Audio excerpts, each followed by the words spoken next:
Damn, am I a certain yellow lab from a show about a depressed horse? Because I'm about to make extensive references to media that barely anybody understands. Hey everyone, welcome back.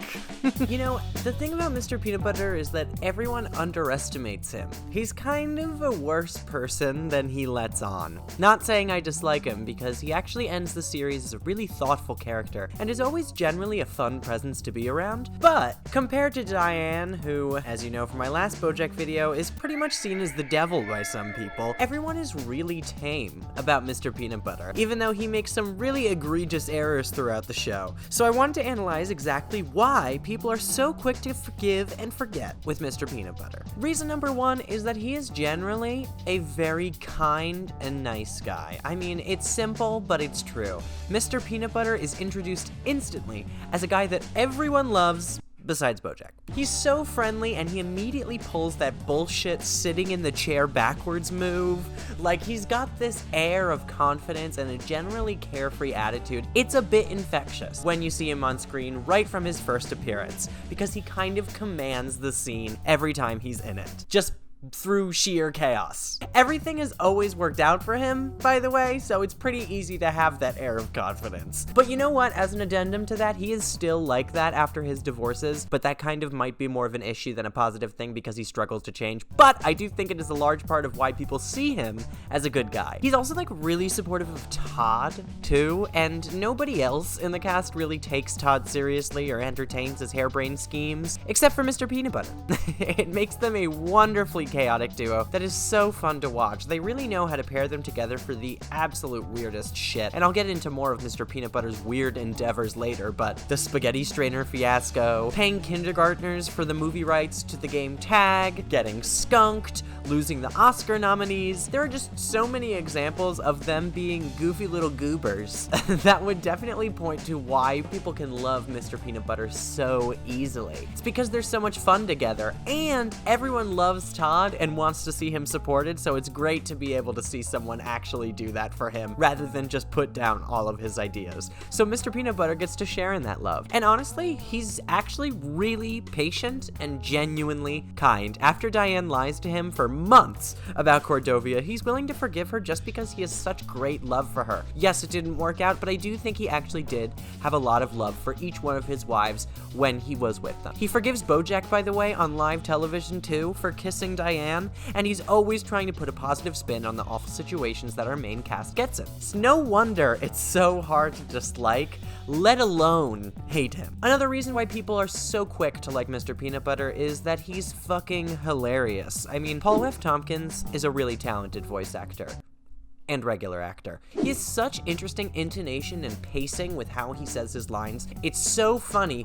listening to him speak. He knows the perfect way to deliver the jokes he's given, and he is given some wild lines to say into that microphone, but he says them with such gusto and playfulness that they always sound perfectly natural in his voice. Even when he gets serious sometimes, he has this ability of making it sound fun and tongue-in-cheek. He just performs the shit out of every line he's given, and I feel like he was perfect for this cast of characters because the amount of goofy humor the show has. And he does actually get serious and does a fantastic job of it, which I love to see from him because we don't get to see it very often. But he is also such a powerful force when it comes to comedic acting. It was so great to have him in the main cast and see him in basically every episode, and it's also a big reason on why he's so likable. He's got so many good gags that just come with the character. I mean, you've got the whole Erica thing, the weird convoluted way he makes pop culture references, doggy what now, barf me a river fart bag.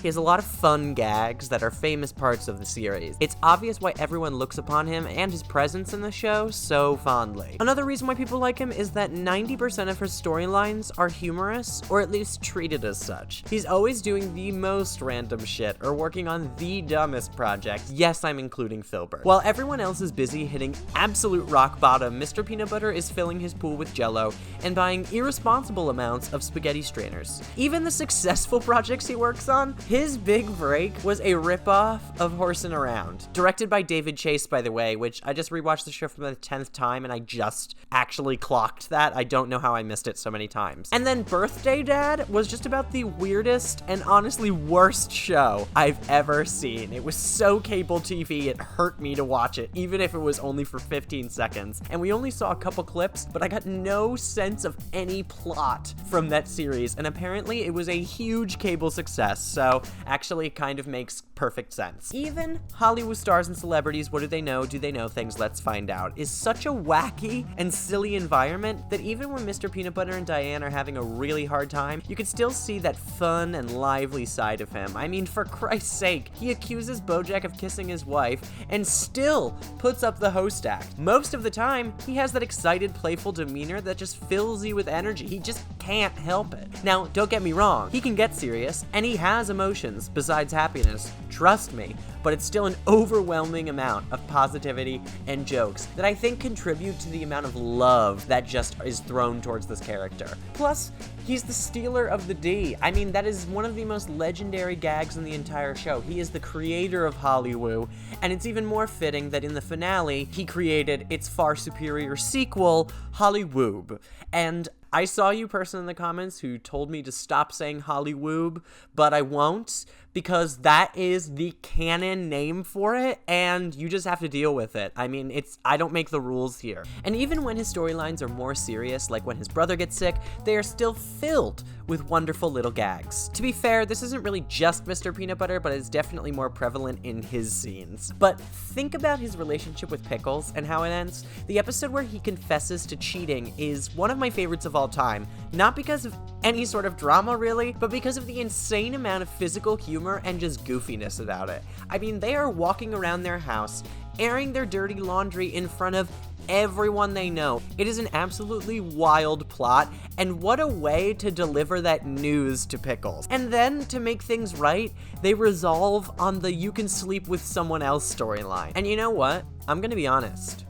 I wasn't super into it. This is one of the only things I wasn't super into. It was funny at times, you know, because the writers of this show are so good, but I've seen this whole trope before, and it puts such a weird, silly spin on this awful thing that Mr. Peanutbutter did. I mean, the relationship doesn't work out, so I'm sure it's not saying that it's good. It is really odd that it goes in this direction, considering how serious this show can be and how sitcom-y that plot is. But the last line of their relationship is just like a throwaway gag. It's insane. They reveal that they're breaking up as a door closes behind them. I couldn't believe it happened so fast, and for something so serious, too. But all of this contributes to the fact that it's hard to see Mr. Peanutbutter in a negative light when every time his stories get serious, they get silly again. Which is why I think it's so great that they ended the series with a really rough season for him, even with that Pickles storyline. I think that season 6 was probably the lowest he ever fell in the series, where people actually started not to like him for a bit, which is